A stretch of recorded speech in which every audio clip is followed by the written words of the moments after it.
night matches fire in the air. Frag grenades flying, chaos everywhere. Dodcast with the recaps here. Who's the champ this week? It's all unclear. Gold division tighter than a noose. Every round a gamble, no room for truce.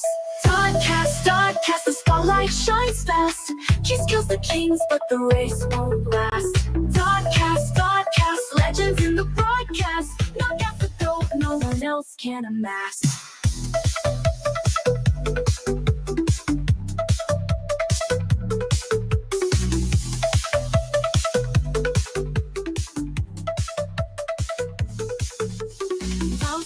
Bound to crouch, can we agree? Skill achieves what's the referee's decree. MG nests and the rockets blast. Tactics on fire, the moments flash fast. Victory close, but who'll take the crown? Gold is a jungle, no one's backing down. Dodcast, the spotlight shines best. Kiss kills the kings, but the race won't last. Dodcast, legends in the broadcast. Knock out the goat, no one else can amass.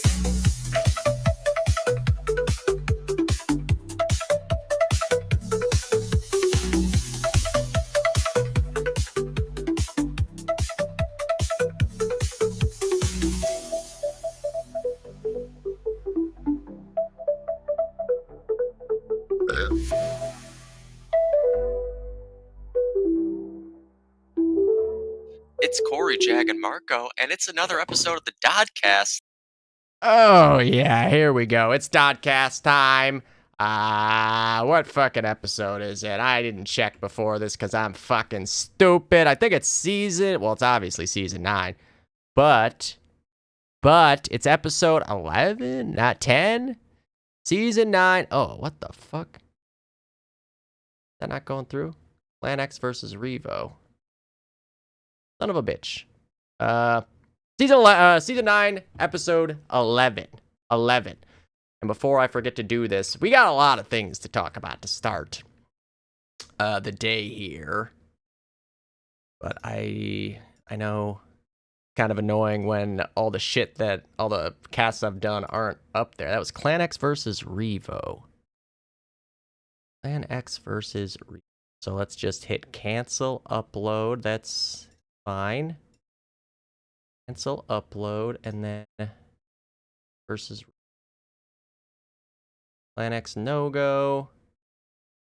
There we go. Clan X versus Revo. Export. All right. Fucking hot in here. A little bit hot in here. Sorry. I had a little bit of a shit to do today, so.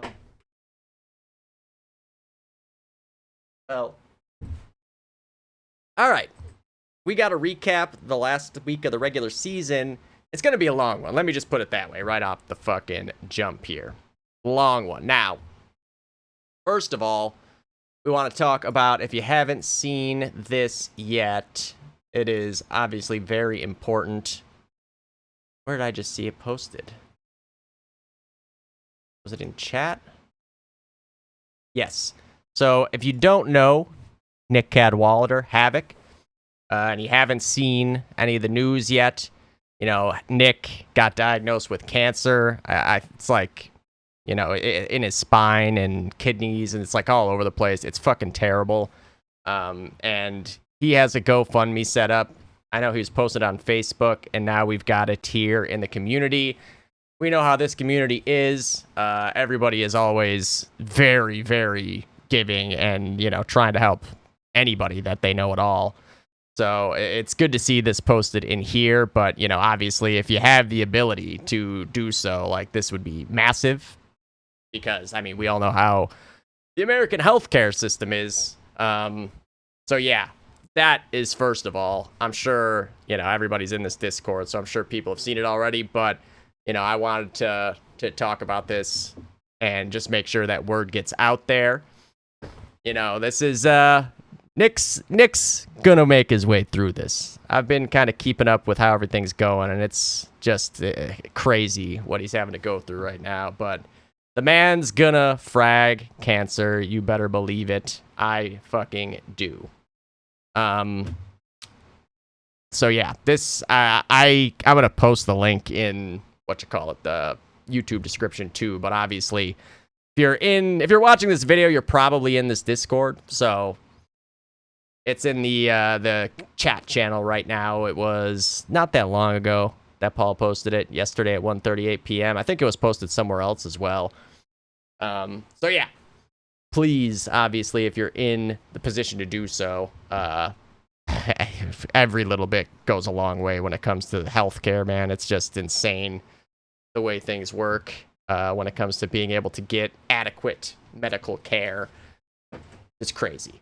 All right, next up, James was talking to me about these settings, and I want to have him on. I was going to do it today, but both of us kind of got fucked schedule-wise, but he was talking about this. It's a way to kind of get rid of some of the, like, gun skipping and stuff. If you recall, back in the old days of DoD, you would put it on, like, FPS max 90 or FPS max 72. So I think he kind of used that to calculate what you would be doing for 144 hertz monitor and FPS max and everything. He broke down the math for me, and it makes a lot of sense. And me and Milo were trying out the settings after he told us about it, and it did feel better. Like for 144 hertz, I was at, I think it was like 165 FPS, or maybe it's 164.5. Yeah, something like that. So yeah, I mean, like I said, I want him to be on to actually fully explain it and exactly what all the numbers mean, but I think this is for 240 hertz. That's like figuring out the FPS max you would want. Where is it? 1.18 times 240. 170 times 144, divided by 144 is 1.18, which is this same number right here. 1.18, yeah. So that's kind of like, I think, figuring out how to get to the number where your FPS max would be best. If I recall correctly, 1.70. Yeah, so I think it was 164.5 was the number I ended up with. That's what I've been playing at too. And as far as gun skipping goes, I haven't had any problems. So that was the next one. But like I said, I wanted to have him on specifically to also explain it at the start of the Dodcast, and it just didn't work out for us today. So that will be for a later date. But yeah, if you use a 144 hertz monitor like I do, go with that 164.5 number and see how it feels. Again, I think it's kind of based off of the way that we used to FPS max 72 or FPS max 90 to have the same thing work. Hey, Ricky followed me 20 hours ago. It's about goddamn time, Ricky. Where have you been? Unbelievable. He's out here goop trooping in the Thunder Discord all the time, and now he only just finally followed me. It's about time. All right, next. I've got this trailer from Leo. Here we go. So we've got this, and then also we've got the premiere of a movie that I don't even know if it's going to be out today. I'm pretty sure Kevin said it's going to be sometime this weekend. So if you want to see it before then, you're just going to have to watch this. But first, we've got this, which was made by Caleb, the trailer for Leo. And it's sick. I've seen this before. Do I have it on the max? Yes. Hold on. Let me make sure that the screen is relatively clean for this too. Yeah.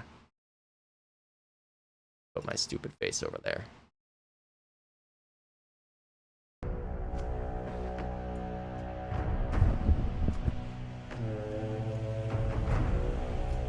I got blood drawn today, so I'm fucking loopy.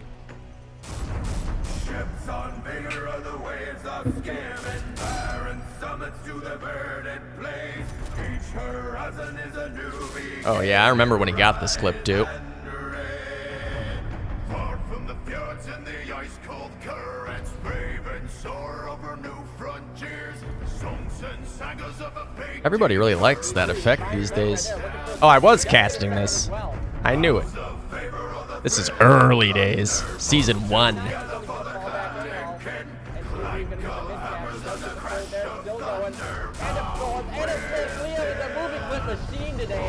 He was.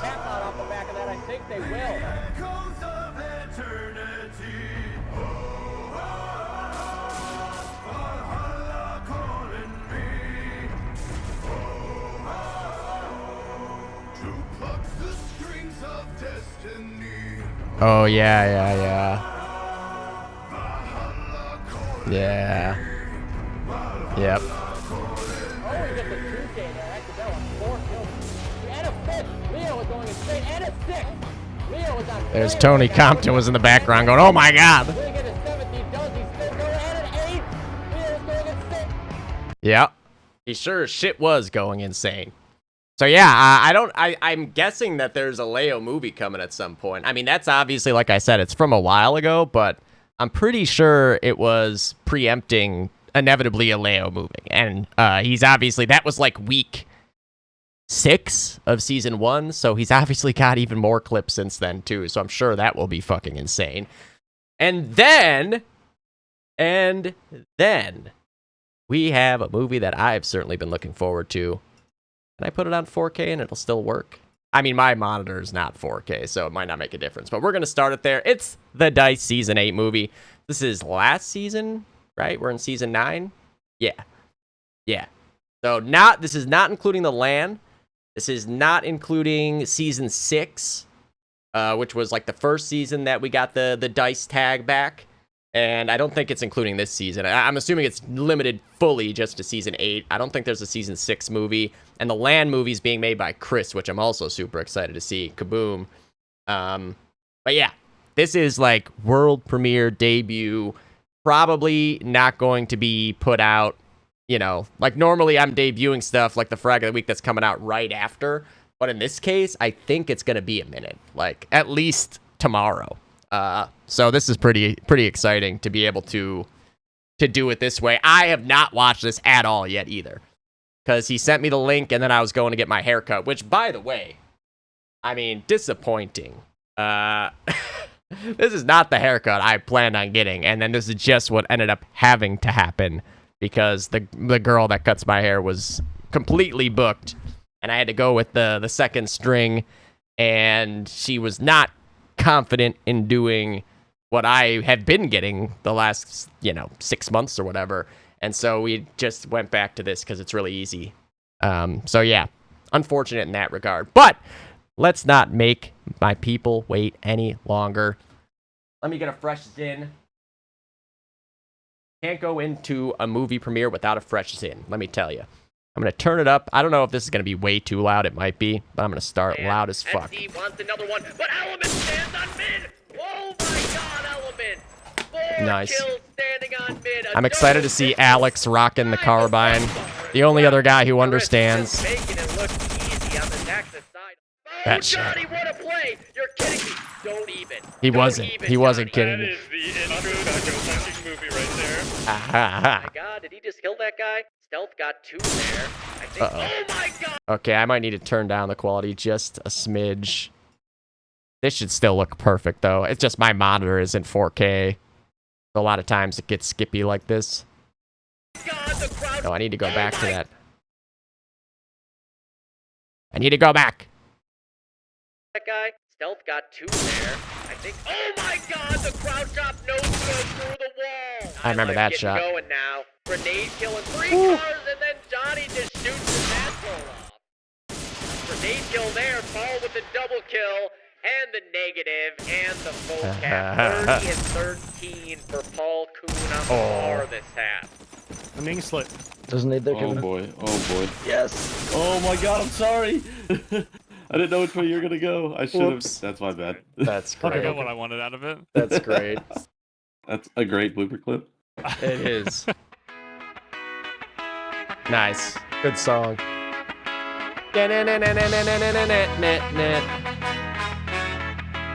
Oh, that clip. Let's Yeah. go! Nice. I'm so excited to see, like, Alex in a movie. It's a guy who never really is in movies. Two little giggles. Oh. Da, da, oh. ever had to knock on wood. Later, Jules. Get shit on. Later, Brian. Get shit on. Oh, wait. Okay, later, Talk. Get shit on. We're still good. Oh. Damn. Oh, this clip. Woo. Oh, yeah. I remember this game, too. Milo. That's great.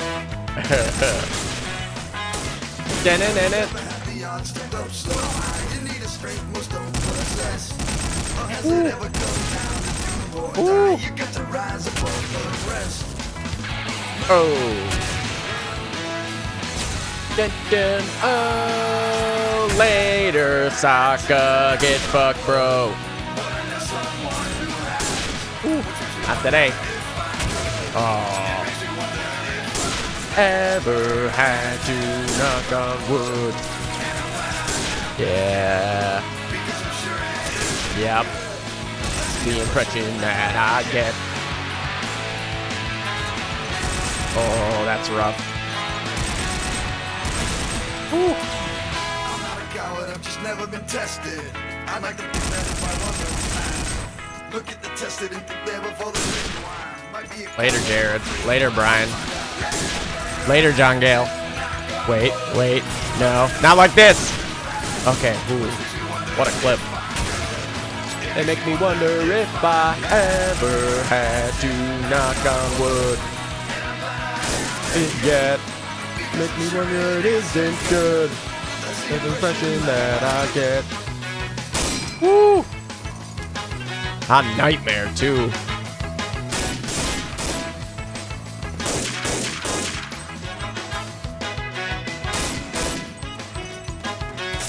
Ooh. Oh. Oh. He's still going. Matthew. You sick fuck. Oh, he almost no-scoped that guy. Alex is lucky to be alive right now. Great job. Great job. Now what? Now what's he gonna do? You know it's I love all coming. of you. You know it's coming. Close game. Hey, tell your mom it's happy birthday, man. We did Hit it. the mama. Hey, boys. Yeah, happy birthday to her. Happy birthday, Mom Life. Tell her I had a great time. Mom life. Ha, ha, ha. Everyone else was like genuine, and then Alex was like, "Yeah, tell your mom happy birthday." Yeah. Tell your mom I said what's up. How you doing? Oh yeah, we got some Alex at range action. Oh yeah, I know this clip. Yeah. I think he's got another one in that half too. Ooh. I love clips like that. 2 STG or bar kills and then a car or a sniper. Some of my favorite clips. Ooh. Oh, I remember this too. This was crazy, this whole situation.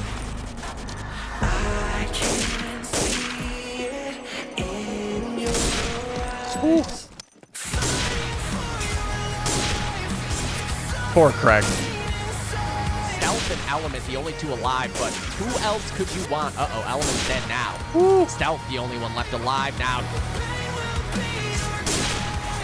Later. They're shooting him through the wall. He's so low on HP, but they just can't finish him off. They can't finish him off. Oh, just over the top of his head. Nope. And then he does get one in And the end. crowd chop. I can't. Disgusting. And he hits that shot as well. He sure did.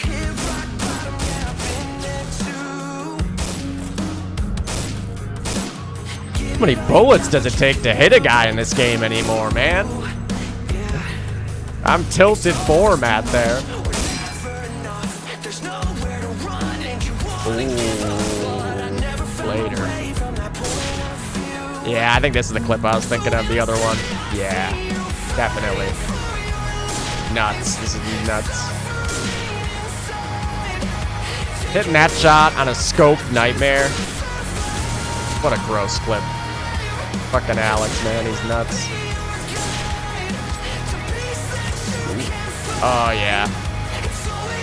Who needs the fucking car bullets? He still got a... Oh, I guess he didn't get the kill, technically. Paul is insane. Later. What a clip. Now, 20 seconds to go. Can Dice hang on? It's a Aced him. 25-point lead in the half. It's an 11-point lead overall. Jesse gonna go down. There's so many dead. Hat trick for Kaboom. There's only one left alive. It's William Sick Blackwell. No, Where is no. he? He's dead. And that ice is it. Dice prevail on Sam. That dice is it.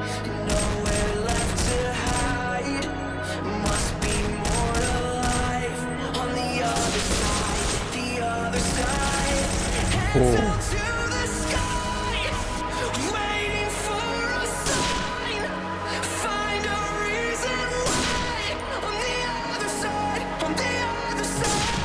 Oh, Johnny.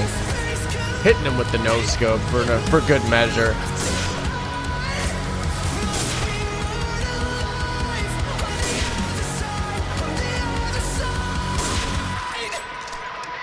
Thought he's gonna wall that guy.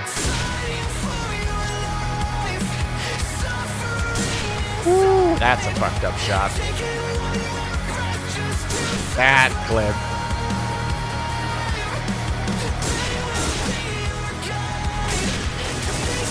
Okay, okay.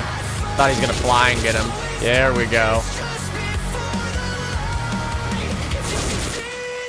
Yep. He's got more in him. Oh no. Oh yeah. It worked out. It worked out. Catch him and I couldn't. Yep. I'm gonna say ready. Yes, sir. Johnny, I don't think you're ready for the amount of kisses you're gonna get next time I see you. He was born ready. Johnny doesn't even know what to say.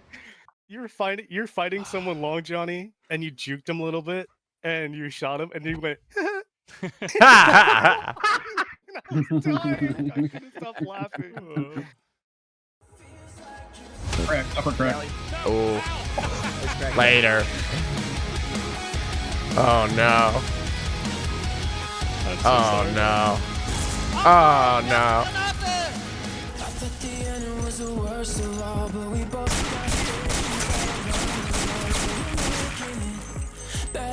In the head with the fucking STG through the wall there is wild. I didn't even realize that worked.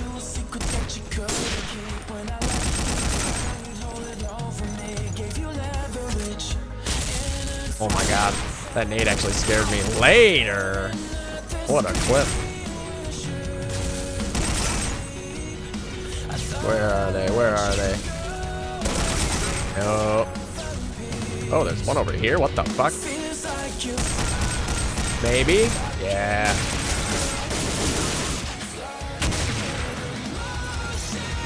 That's actually diabolical that Jared died. Oh. Actually, Oh. and he gets the kill on Twist. Are you kidding me? Are you kidding me, Stealth? He's just randomly shooting in. I mean, you miss 100% of the shots you don't take again. And there's Twist in MM1. Are you effing serious? Soul Surfer. I've never been able to even, like, get this far on Lennon. This is insanity. How many kills was that? Like 10.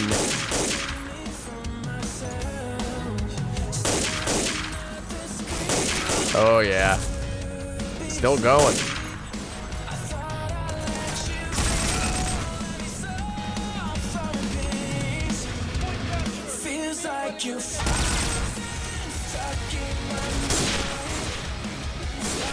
Down bridge. Oh, I'm bridge dead. Oh, I fucked myself up. Whoops. Close enough. Close enough. Count it. I ran away. I ran away. At that point, you know, what else are you gonna do?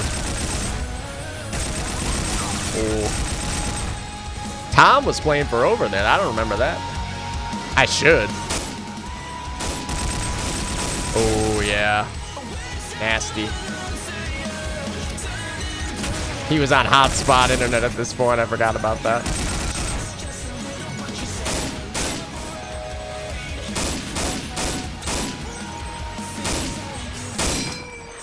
I can't believe that sniper's not dead up there. I can't believe that guy's still alive. Later. There it is. Woo! Oh. I just realized I don't think I was recording. That's a cheater. Whoops. I'm not recording a demo. Oh my god. Alex. So many nutty clips probably lost to that. Maybe right now. Maybe mid. Dead upper red. Still in mid. I need a blue switch. Don't go blue switch. Oh no. Left side, long haul. Oh fuck, I fell. Pushing up. Wow, look at clean shaven Matt going down. Oh no. Oh, Matt. no. Let's get long, somebody. I'm here. Got it. Somebody? I'm here. Yeah, we're coming along. Are you there? Man, I'm dropping a nade. Oh. Dead upper one. man. Sorry. Come on. I'm sorry, I only ace 13 twice. Oh, be on the flag. And foot is throbbing right now. It's not the only I know how that feels. And that. That's the only thing that's throbbing. Paul and I without. If you don't want skipping to a admit beat. it, that's fine. But you do gotta accept the fact that I'm gayer than you do. Ha, ha, ha, ha, I suck more dick than you do. I kiss more dudes than you do. I dress better. I wash my ass more than you do. I oil up and bust it down more than you do. They caught me down on Highway 72 banging 70 dudes. You ain't pulling these kind of numbers. You ain't doing this. You can't power scale my game. Lock the fuck in, dude. Oh, yes. Excellent. Excellent. Very fucking well done. I don't know. I want to put this on the DoD movies list, but I feel like that might... I don't know if that makes it public. But I'm going to wait. Well, I'll just wait for now. Wow. That was awesome to get to see for the first time live. Because usually I don't see... Like, usually it's the frag of the week and I got it like a day before. And, like, I'm not going to not watch a new DoD movie for a day. What do I look like? Some kind of fucking scrub? Oh, man. All right. So there you go. Hopefully that came through well. And I didn't have a window over top of it. Now I'm starting to second guess myself. It's fine. It's fine. We're gonna assume the best. All right. Now, how deep are we already? Holy shit.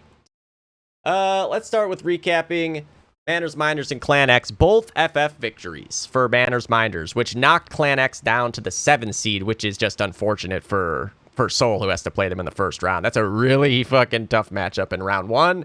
But Soul is up to the task. They're not going to back down from any matchup. Okay. Wait, this was a rewrite? This was a... What the fuck am I looking for?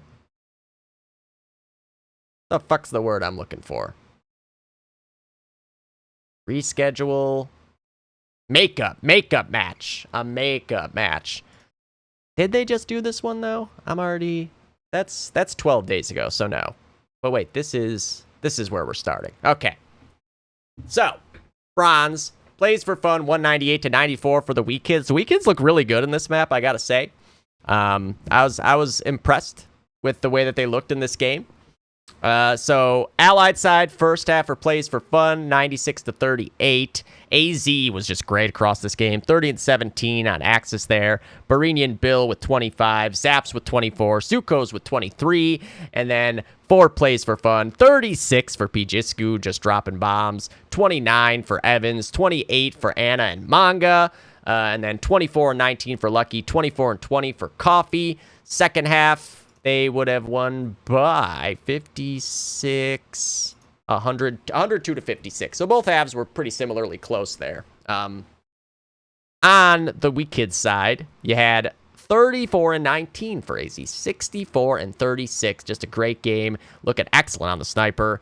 31 for Barinia, 27 for Zaps, 24 for Bullet, with some bar snipes thrown in there for good measure. 21 for Sukos and 15 for Jiraiya. And then on the plays for fun side, 36 for Lucky, 28 for Anna, 27 for Pijisku, and then 23 for the trio of Evans, Manga, and Coffee.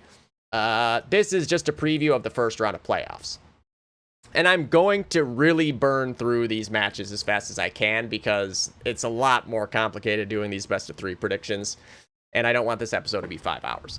Next up, we had Uncle Rico's versus Bots. Uncle Rico's won 193 to 72. We saw the return of the glitch cap in this game at the end of the first half. Uncle Rico's capped out as time expired. The music went off, the flag point got given, and the cap out didn't. So, as tends to happen in this game, when something fucked up goes down that you think you've just never seen, it just rears its head the next week for some reason, which is wild that it happens so fast.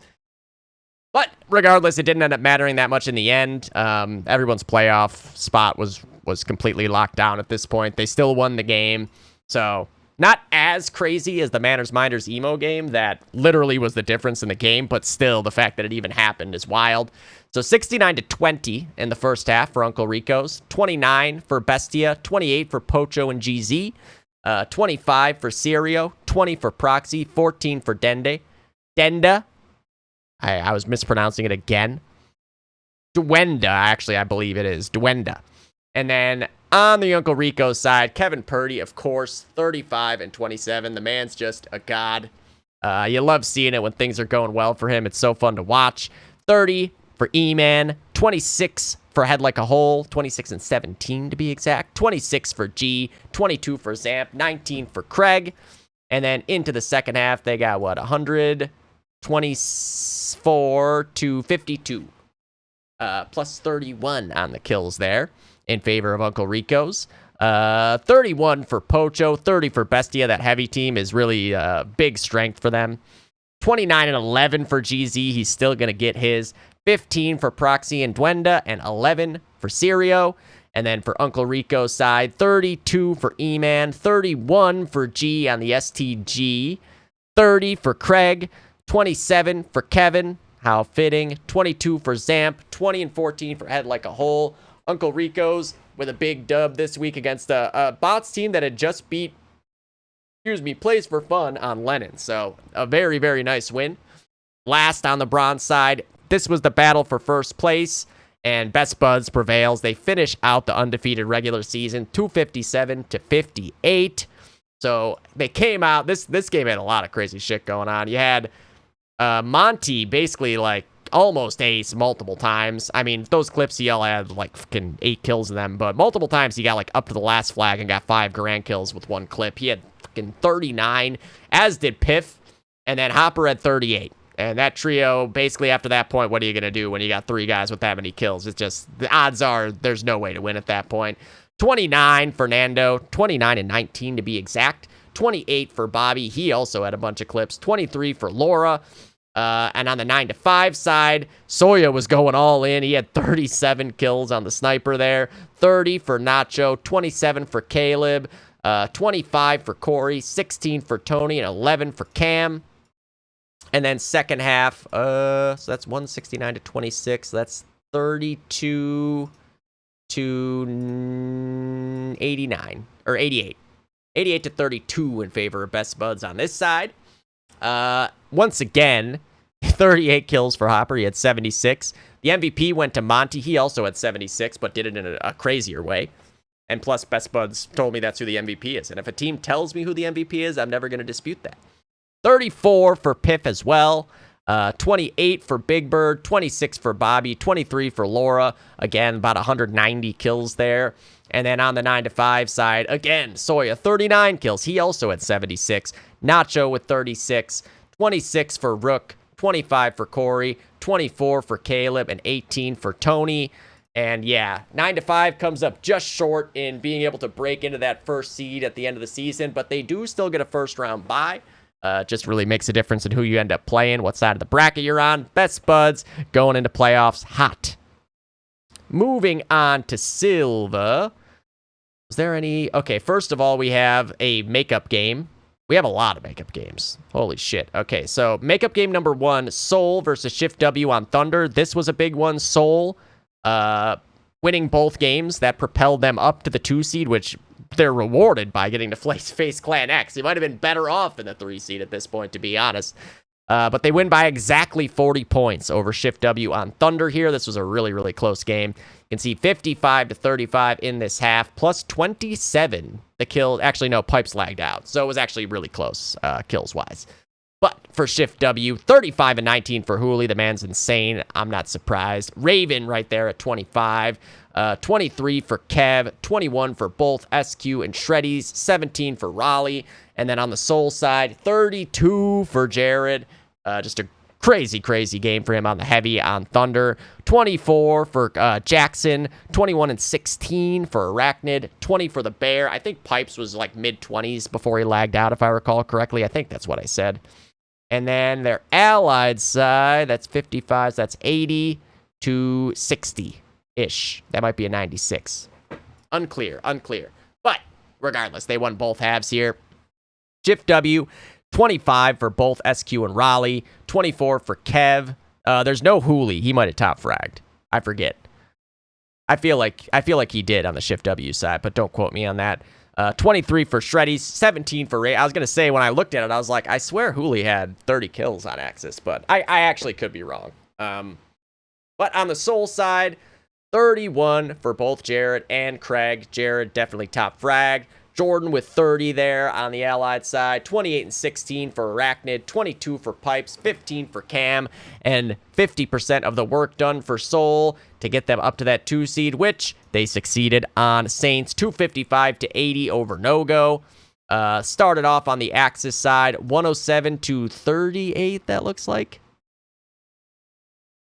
I think. Could be a 50. Plus 17 the kills for Soul. No-Go started out looking really, really good, by the way. It's just Soul is very good on this map. 100%, I think, like, of all the teams that we've played against, like, Soul has the best grasp on how to play on this map, along with Icy Hot. But on the No-Go side, Hunter, 34, and Nick with 32. Bausch was just fucking insane in this game, all over the place. Quarter with 25. Jamie with 23, Cushy with 22, Coy with 18, and then for Soul, the big story was Arachnid. He had like 87 kills or something. He had 41 and 20, so a 2-to-1 there on Axis side. Jared was at 34, Jackson at 26, the Bear at 25, Pipes and Blackhawk at 22. And then in the second half, there it is. Yeah, 86 kills for Arachnid. 45 and 19. So that's a total score of 86 and 39. That's insanity. Insanity. He proved everything I said about snipers not going 40 and 15 or whatever on this map anymore to be dead wrong. Very, very, very convincingly.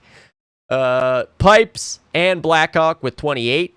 Cam with 26. Jared with 25. Craig with 16, and then Bausch, again, 31 kills on the No-Go side, 27 for his fellow brother, and then 21 for Nick and Coy, 20 for Jamie, and 11 for Ryan.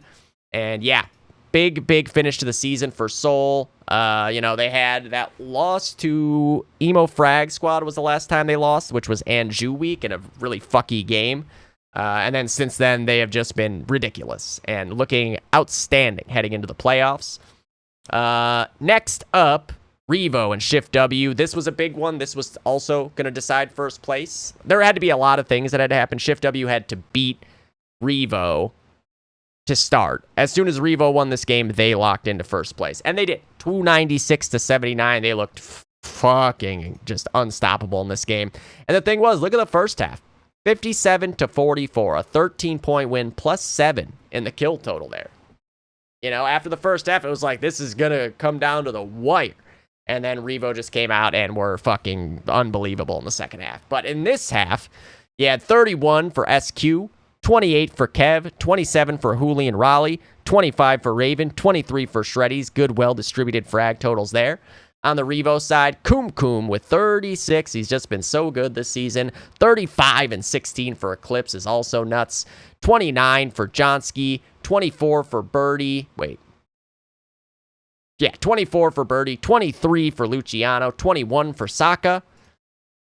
And then into the second half, it was just like, this was a crazy half. Kev lagged out at one point, so that 4 is not correct. Shreddies with 36. Hooli with 31, Raven with 30, SQ with 23, Raleigh with 19. But on the Revo side, nearly 190 kills. You had 43 for Johnsky, 35 for Saka, 32 for Luciano, 24 for Kum, 18 for Eclipse. Nothing left for the sniper to do at that point because they were just pushing straight forward and fragging out. Revo secure the 1 seed in the final game of the season. And then Emo versus B team here. Emo looking for vengeance from their previous loss on Thunder to the B team, and they got it this week. They had what is really, the 6th spot for them, they have a couple guys that can be equally valuable on the emo side. But when you have Ace, J-Rod, Ian, Matt, and Ryan, Ace I thought couldn't really play unless it was the afternoon, but this was a night game and he did play. And then Rob there too. You could have Rob there. You could have John there. You could have Steve there. Like that 6th spot is very versatile. But when they get those other 5 guys all together, that is, pretty gold. That's pretty gold. First half, 90-50 Allied side for Emo Frag Squad. 35 for Joshy on the other side. Just a great game for him.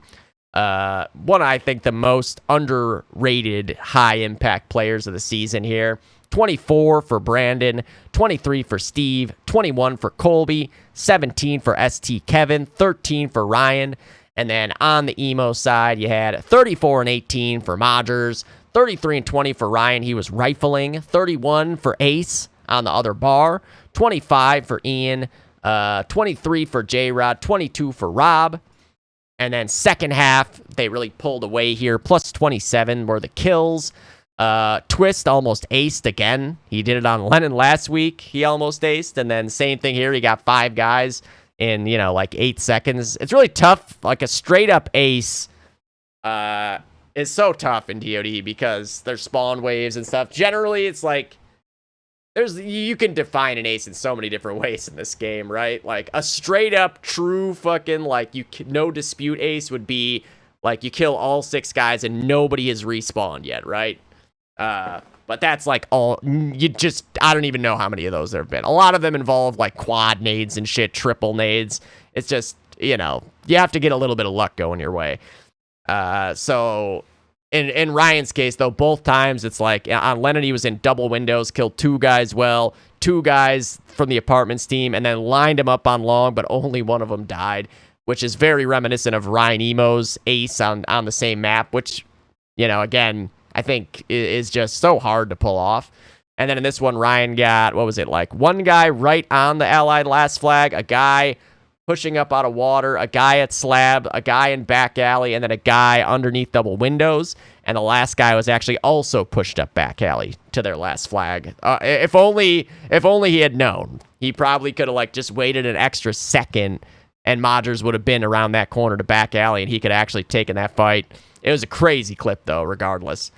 So 28 for Brandon, 28 for ST Kevin, 24 for Steve, 21 for Colby, 19 for Josh, and then Ryan Emo, 38 and 20 on the car, Ace with 30, Modgers with 29, Rob with 27, J-Rod with 24 on the Stas, and Ian with 21. Not much left to do. And yeah, Emo with a big W to end the season. Was that all the silver games? Yes. Like I said, these games were double forfeit because Clan X could not get 6. So let's just take a look at the standings for both sides real quick. As you can see, Best Buds 8-0, 9-5, 6-2. They both get buys. Plays for Fun will be playing against the Weak Kids. Uncle Rico's versus Bots. Both are rematches from Saints. And then on this side, wait a minute. Okay, so Emo technically did get the win. I didn't even know that. They gave Emo the win for the Lennon game. I don't know if it makes any real difference in the standings, to be fair. But yeah, so they got the 18-point win there. Again, with that, it was like there was no wrong move. I guess, though, that does make a difference in the standings, right? They played Manners Minders once. So yeah, head to head. Actually, that does make a difference. So that's the difference between Manners Minders versus Shift W or B Team versus Emo. Because then, yeah, if Emo goes 3-5, they're tied with Manners Minders, and Manners Minders gets the tiebreaker for that win. So I guess that would have made a difference. But again, to me, there's no arguing either call in this case. Honestly, there's just not. Because yeah, the cap out did actually happen in every way, shape, and form. But the points didn't go off. So just one of those things. Do you say we have to believe the game engine, or do you say we all saw what happened and just go with that? To me, I can't argue in either direction.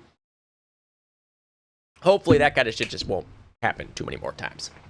But yeah, so Revo up against No-Go. Soul up against Clan X. I mean, that's crazy. It's crazy what this division looks like this season, man. Jiff W versus Manners Miners, and B Team versus Emo again. I think that's the only replay of a matchup from the last week. Yeah. And then we'll get into gold now. So, first things first, our game, G-Skill versus Clinic. G-Skill wins 319-56, completes the 8-0 regular season as well. Is that first half or second half? I forget. Okay, first half we were on Allies, 207-8, plus 49 on the kills. On the Clinic side, 27 for Vic. Vic popped me with a couple of fucking movie clip shots, that's for sure. 25 for the trio of Tom, Insom, and Justin. 22 for Scott, 17 for Garrett, and then on the G-Skill side, Milo, the Cookie Monster, with 41 kills on the bar, and Taylor with 38, almost 80 kills between the heavies is wild. And then 34 for Chuck, 32 for me, 29 for Andrew, 16 for Colin, and then on the Axis side for us here, plus 12 were the kills, 35 for Vic again. Just a great season for Vic, man. I think, again, a very underrated player in the impact that he brings week in and week out. Insop with 28, 27 for Scott, 23 for Justin, 22 for Tom, 21 for Garrett. And then on the G-Skill side, it was 35 for Milo, 31 for Andrew. He still got to 60. Every week this season, he got to 60 kills. That's wild. Seriously, that's that actually. I mean, he missed one match, so I guess not that week. But every game he played, he got to 60 kills. And I don't know if that's ever happened.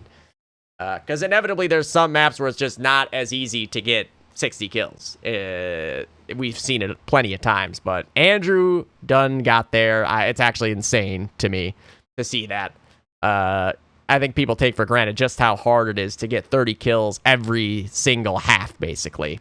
So yeah, very, very impressive by Andrew there.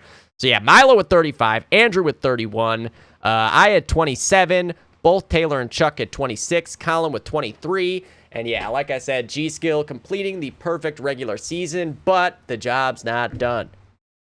I'm bringing it back around. Regular season 8-0 don't mean nothing if you can't make it count when all is said and done, so the boys were not done working yet. Next up, we have Icy Hot versus Ass Raccoons. Icy Hot wins 138-64. I didn't get to cast this game because it was at a legacy server, so I have no idea how this game went down at all. And I don't know which half is first half, so I'm just going to do it in this order. Allied side here for Icy, 93-12, plus 19 were the kills. Drew with 29, Leo with 27 and 26,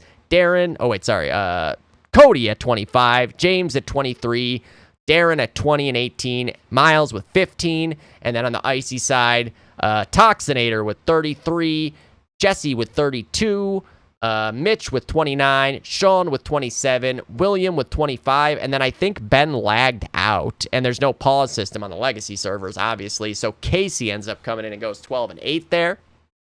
So I think that was the second half, and this is technically the first half, which Ass Raccoons won this half actually by 7 points, but Icy Hot actually outfragged them by 35 there. That's crazy. 31 and 15 for Darren, Jesus.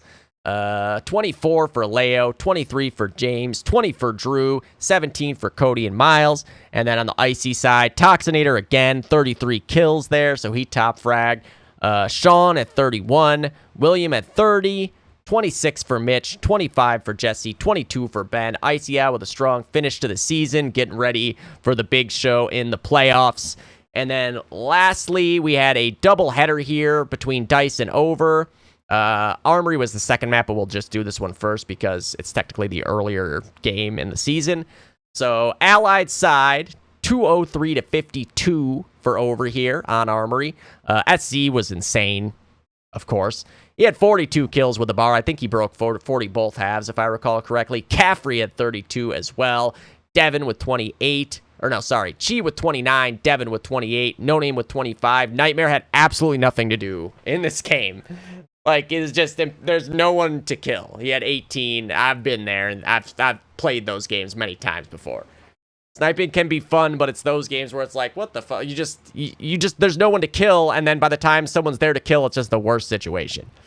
On the dice side, Alex, of course, he's always insane. He had 33 kills, 28 for Paul, 26 for Kevin and Matt, with some insane no-scopes out of Kevin. I only caught one of them live, but I saw another one later, and Jesus. Chris with 20, Johnny with 18, and then second half, over ends up with, 43 for SC there. So he had 5 kills overall. Wild. 40 also for No Name, 32 for Caffrey, 25 for Chi, 24, 19 for Nightmare, 22 for Devin, and then again for Dice, Alex with 32 there. He had 65 overall. Just a great game for him. 29 for Paul. He also was about 60. 27 for Kevin. 26 for Matt. 19 for Chris. 17 for Johnny. Over when the Armory game. And then the Saints game was a lot closer, I think, score-wise. Yeah, 168 to 103. So 65 points, like a cap and a half. Okay, this is first half. Allied side here for over. They almost got to 200. 194. No Nightmare in this game. Mata played, but I don't think it would have really made a difference because, like, there's just no kills for the sniper to get at that point. But 40 kills for Chi, 39 for No Name, 36 for Devin, 34 for SC, 30 for Caffrey, 5 guys with 30 kills or more, and then Mata with 15. Again, nothing left to do at that point. On the dice side, Matt with 30, 27 for both Alex and Kevin, 26 for Johnny, 25 for Paul, 15 for Chris.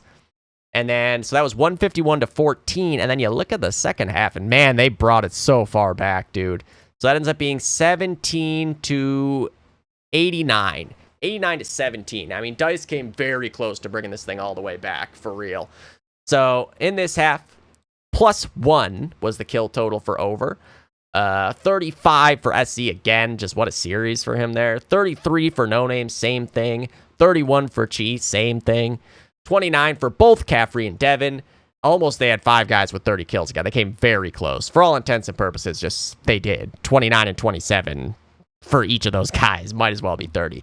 16 for Mata, and then for Dice, Paul was just a machine in this game. 37 kills with the bar. Same with Chris at 31, Kevin with 31, 28 for Alex, 26 for Matt, and 19 for Johnny, which that gets over to 7-1 in second place. The lone loss of the season was against us on Railyard, 158 to 76. So yeah, I mean, obviously, I would have really loved to have this game be on like a normal map, but Railyard is in the playoffs, so I guess, that is still something. It's just, for those two teams with the way that they've played this season, it would have been really nice to see it on just about anything else. Just about. I don't want to say absolutely anything else, but just about. And then if you look at the standings, so G-Skill and Over secure the buys. Over ends up with the best point differential. But G-Skill ends up with the least points against. We, doing defensive drills. That's the key here. Dice then next up. So they are number 3. They play Clinic, and Icy App play Ass Raccoons. That's obviously a replay of the game that they just had on Saints. All right, now, are all the games scheduled and vetoed? I don't think so. I think there's still, unfortunately, one game that does not have its veto, and as such, I can't really predict it. Let me just start off with that one. So it's the Manners Minders game, which they are playing against Shift W. So, let me take a little peeky here. Shift W, they like Harrington, obviously. They played on Railyard. They might try to get Railyard, but Manners Minders might ban that out. I wouldn't be surprised to see them on Armory. I feel like Armory is one that they realistically could end up playing, because even though Manners Minders... Wait, they played on Armory? Oh, wait, I'm looking at Clan X. I'm an idiot. Manners Minders on Armory to Seoul. But they like... This result, I don't think, makes that much of a difference in the grand scheme. I could also see them playing on Lennon, to be honest. Shift W did lose on Lennon, but I don't think that's going to dissuade them from being willing to play it. I don't think they'll play Saints, realistically. I'm a little confused by the fact that there's scores here right now. I guess it doesn't really matter, but It shows as a 268 to 86 win for Manners Minders there, and a 254 to 232 in the other makeup game. So I don't know where the points came from, but Shift W probably okay with Anzio, and I think Manners Minders would be okay with Anzio as well. And Harrington. I could see this series being Harrington, Anzio, and Armory. Or potentially you could see, like, I think it's Harrington, Anzio, Armory, and Lennon are the most likely maps to be picked out of those. And hey, man, like, Shift W's been insane, but I don't, like, Manners Minders could win this series, man. Do not count them out just because Shift W's been so good, especially if they get a good veto out of this. If Shift W, maybe doesn't think about picking for weaknesses or picking for their strengths, and they're just kind of like, well, we're okay with mostly any map. Bad vetoes can go a long way. For Manners Minders, Manor, we haven't seen Scotty yet. Yanni, Toki, Kingyo, Wua, and Pizza. And then for Shift W, Shreddies, Raven, Norwegian Kev, SQ, Raleigh, Hooley, with Blue Revolver there to take Shreddy's place if he's not around. Obviously in an all-out frag fest map like Shift W's got so many insane players. Manners Minders has some really good players too. I just think, here's the thing, I think Manners Minders has played together for so long, their teamwork is naturally going to be more well-developed. Shift W has put in time. They are dedicated to improving as a team and being prepared week in and week out. So it's not like a huge difference there just because Shift W is a new team. They do take the time to do shit like this. But certainly just that little bit of extra experience for a team together can pay off in, high-octane playoff situations on maps like Anzio and shit. I feel like Manners Minders will definitely take at least one map here. Or if they don't, it'll be because there's a really, close, heartbreaking game on one of those maps. I still take Shift W to take it 2-1. If I knew the maps for sure, I could probably get down to bare bones on scores and stuff, but I don't. I can only speculate. And like I said, I think it'll come down to those 4 maps I said. I doubt we're going to see Thunder. I guess you never know. But, yeah, I just don't feel like we will. I doubt we're going to see Saints. Manners Minders not likely to want to play Saints just because they didn't even get a match on it. And then Railyard is maybe not a bad pick just because it's such a variable still. The meta really is not formed on it. I still don't even know what to do on that map overall as a team. I have theories, but I don't know that it's necessarily gotten to the point where, all teams are generally going to do this.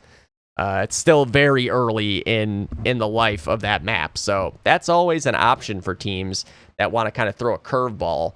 I just think it'll be Anzio, Harrington, Lennon, Armory as the main 4 to choose from there.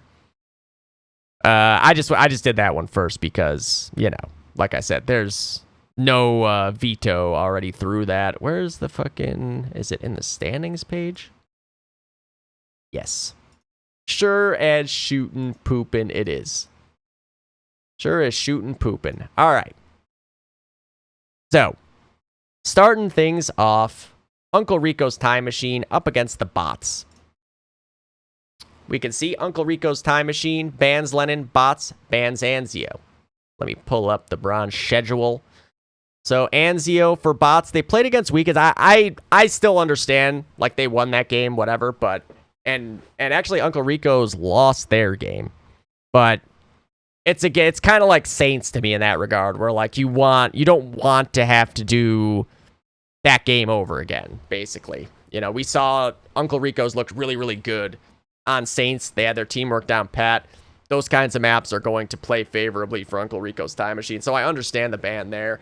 And then banning Lennon for Uncle Rico's side.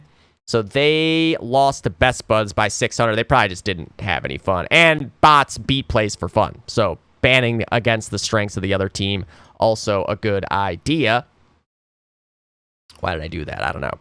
Then, oh wait, Uncle Rico's time. Okay, so they that's the thing, right? I feel like if you're bots, you had to choose between, do you want to play them on Anzio or Saints? Because it's going to be one of the two.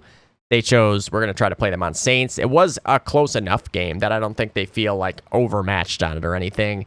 And then Bots pick Harrington. That also makes sense to me. Similar to Lennon. Bots, they actually played each other on Harrington. And Uncle Rico won the game, but that was very early in the season. I think Bots has improved as the season has gone on, and I do like that pick. But Uncle Rico's no slouch on Harrington either. And then Bots bans Armory. Yeah, I don't mind that. And Uncle Rico's bans Thunder, thus leaving Railyard for the Chaos. Now, that's an interesting one. That is an interesting one. Who did Uncle Rico's play on Railyard? Best Buds. They had a pretty close game, though, all things being equal. So that I can understand. And then Bots played 9-5. They didn't have a close game in that one. At least not as close as that one. So it came down to what? Thunder? Yeah, Thunder and Railyard. Thunder, Bots lost by 124, and Uncle Rico lost by more than that. So I understand. It's picking to their strengths there. Yeah, that makes sense. And I'd be very interested in seeing a elimination game on Railyard. I think it'd be very, very chaotic. How do I feel this is going to go? I do still think Uncle Rico for Saints. I think that this map is a toss-up, like slightly in favor of Bots, especially if they play as well as they did on Lennon.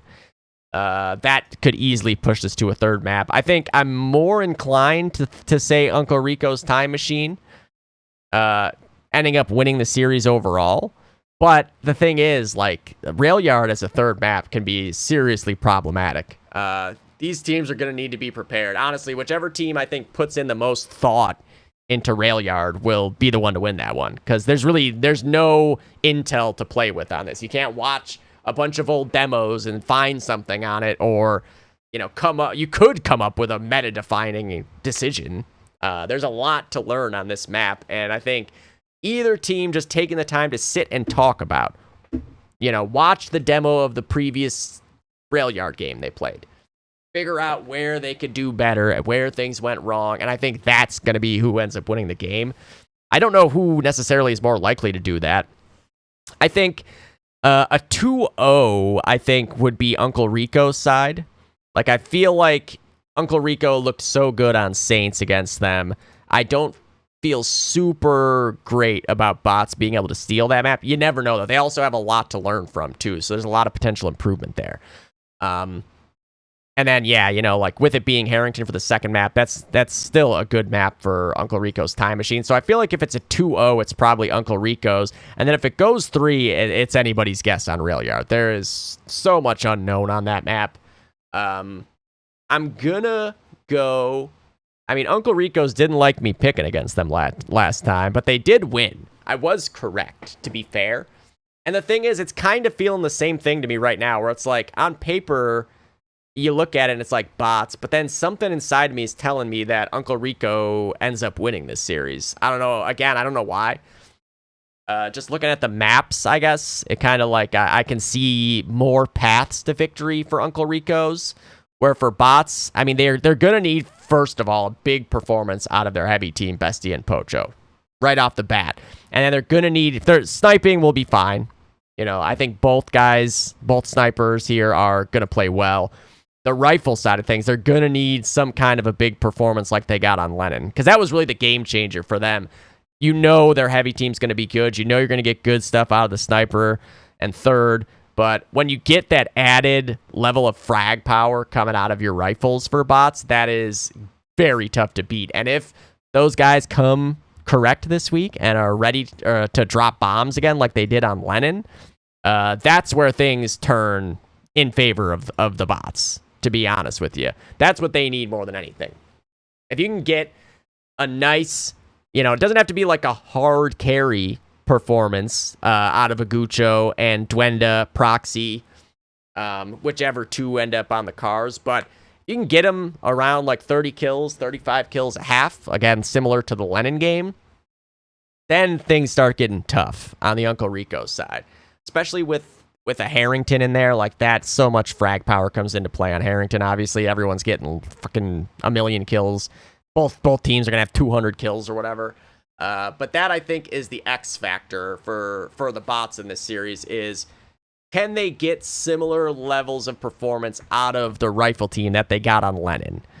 Because if not, then, like I said, I think I lean towards Uncle Rico's. But very quickly, if the rifle scores look like they did on Lennon, that pushes me back to the bot side. So it's a very interesting series. I don't think there's like a clear favorite in this series at all. This could be like a 3-game set where the combined score differential is, double digits or something.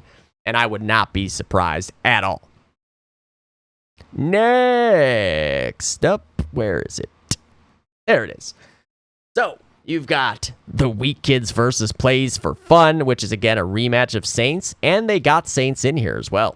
Plays for Fun pick Saints, and I think that's actually good, to be honest, for the Weak Kids. Even though they lost the game, I feel like they played well enough, and that game was very winnable for them with a few things going their way.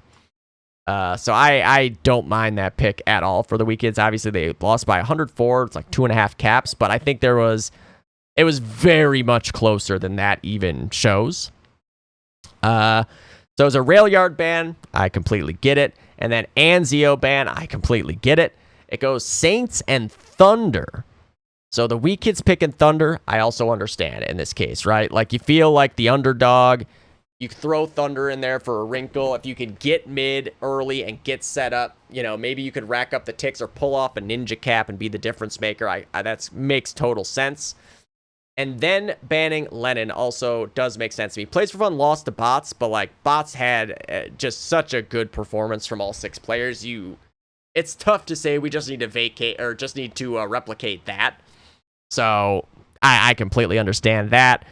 And then Plays for Fun, getting rid of Harrington is interesting. I would have felt like they might want to play Harrington, but going Armory, they also looked really fucking good on Armory. Who do they play on that? Was it Uncle Rico's? Yes. Okay, so yeah, Plays for Fun in that map. I remember Anna and Manga both had almost 80 kills, if I recall correctly. They just looked really good on it. And for the Weak Kids, they played 9-5, 506 to 55. That's definitely one of those maps where generally frag power is going to win out over a lot. So, and Plays for Fun has frag power in spades. I'm hopeful for the Weak Kids to have a similar lineup to last week with Jiraiya, Bullet, AZ, Zaps, Barinia, Sukos. And then for Plays for Fun, the lineup's been generally pretty similar. Evans is generally playing Anna, Manga, Pijisku, Lucky. And then you could see Coffee in the last spot. You could see Johnny. Joey, I think, is the most dynamic fragger as that 6th spot on the 3rd rifle. That's, I think, the best case scenario for just raw firepower is when Joey's in there. But yeah, you still Plays for Fun has just looked really, really good this season. I've talked all season about how I could absolutely see them win bronze, and it wouldn't be that surprising. They are a very stacked looking team. The loss to Bots, I don't think you can put too much weight on it because Bots just played outstanding. It's one of those games where that day the other team was just so good. They were just better that day, and it happens to everyone. You can't. Oh my God, it's so dusty. Can't place too much value on that. I still think Plays for Fun could absolutely, in a best of 3 series on the right maps, take out a Best Buds or a 9-5. But the Weak Kids really impressed me last week on Saints. I honestly believe that they could win this matchup on Saints. And if they do that, then the momentum swings in their direction. And if Thunder starts off poorly for Plays for Fun, the momentum just goes even further on the Weak Kids side. It's not obviously super likely to happen. But there is a world. Now, I feel like you don't want to get to Armory if you're the Weak Kids. I feel like if the Weak Kids were to win this series, they'd probably have to do it in 2. Because once it goes to Armory, I just think Plays for Fun wins that matchup, no matter how you slice it. I still am picking Plays for Fun, fairly certainly. But that last game on Saints really has given me some pause when it comes to picking against the Weak Kids here. I think they're right on the cusp based on that. And like I said, I feel like it was a pretty winnable game for them, even though the score is 2.5 caps or whatever. Those caps happening were kind of incidental when all was said and done. The actual game itself was very back and forth, and there's just a couple moments where the Wii Kids maybe could have gotten mid and didn't quite get on it, or Plays for Fun had like a big moment to break. That was the difference maker in the end. But still, go with Plays for Fun here. Obviously, they look like one of the favorites to be able to take it all the way to the house. Next up, Silver. We've got, this is the biggest set of things to do. Like I said, we already talked about the Manners Minders game because we don't have the veto for that. Where is the next one? Revo versus No-Go. Oh, it goes to Harrington, Lennon Armory. Revo bans Thunder, understandable. No-Go bans Railyard, also pretty understandable. But then Revo picks Harrington. Oof, man, I would not want to play Revo and Harrington. No-Go picks Lennon. I mean, that's still good for Revo, but it's also good for No-Go. That could be a really fun game. And then No-Go banning Anzio leaves Saints and Armory. And yeah, Revo picks Armory, also understandable. I mean, I think they could do the same kind of thing on Saints. Obviously, pretty similar maps overall. But yeah, with Revo, like, maps are almost irrelevant at this point. They've just been insane. And what's their only loss? On Anju, which is not even a factor, obviously. So, Revo can't feel too bad about the veto there. For No-Go, Coy, Quarter, the brothers, Jamie, and then we've seen Nick for the most part, but also Deidro. You could see Matthew in there, or even Greg back in the mix. I don't know.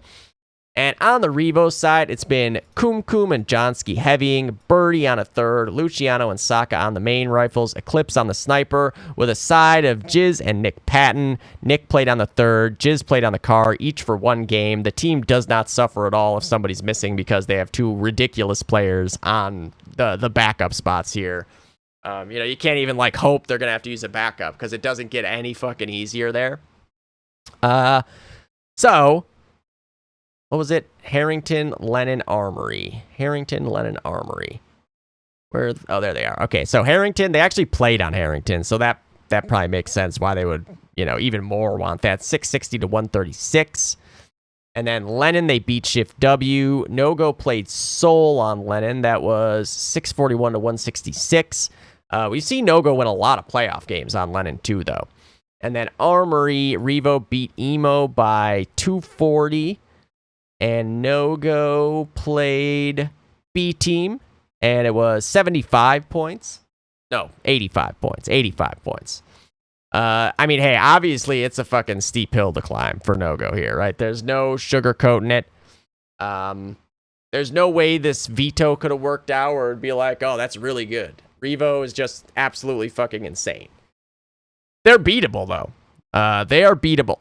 And they need to keep that in mind because you don't want to get complacent in the playoffs ever. That is when crazy shit happens. We've seen it. I mean, remember Typical beating Skull in Season 1? Skull was the number 2 seed in gold. Typical hadn't won a game all season, and they won that game and eliminated Skull pretty convincingly, no less. So this is one of those things where you always got to keep that in the back of your mind.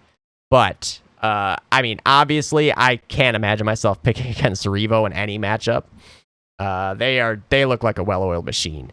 I'd say most likely a 2-0 just because of the maps. They've looked outstanding on both of those maps. Armory, if it got to Armory, that, I think, is a lot more of a toss-up kind of game. There's still, obviously, Revo's still insane on Armory, but No-Go's really good on Armory, too. And, if No-Go can get some practice reps in and stuff, things can turn back in their direction more and more. But Revo's the 1 seed for a reason. They look like world beaters right now. And like I said, I just can't imagine picking against them in any matchup, no matter what the veto is. I think they could let the other team pick all 3 maps, and they would still be the favor to just win 2-0. They just look that good right now. You remove the Anju week from the equation, and they even had really close games? Let me double check. So Harrington, they win by basically over 500. Railyard, they win by 260, which is a lot on Railyard. Anzio, they win by 440.